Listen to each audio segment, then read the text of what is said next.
এমন যুবক পাওয়া কঠিন যে যুবক দাঁড়ায় টান টান করে বুক সোজা করে বলতে পারবে যে আমার জীবনে কোনো অন্যায় স্পর্শ হয় নাই, আমি কোনো হারামে লিপ্ত হই নাই, তথাকথিত অবৈধ ভালোবাসার মধ্যে আমি নাই, আমার যৌবনকে আমি হেফাজত করেছি, বৈধ স্ত্রীর জন্য অপেক্ষা করছি, আমার দৃষ্টিকে হেফাজত করি, আমার চরিত্রকে আমি হেফাজত করি, আমার চরিত্র টন টন করে বাঁচবে, এরকম দাবি করার মতো সৎসাহসওয়ালা যুবক হাজারে এখন দু চারটা পাওয়া কঠিন হয়ে গেছে, সোনার হরিণ হয়ে গেছে।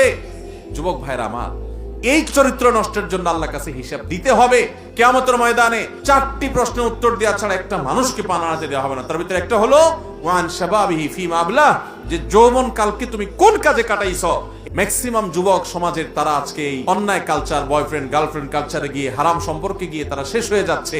সব মানুষগুলো যেই তালে চলছে, এটার উল্টো, স্রোতের উল্টা দিকে চলতে পারা, এটাই হলো বাহাদুরি, এটাই হলো বীরত্ব। আর স্রোতের তালে চলার জন্য কোনো যোগ্যতা লাগে না।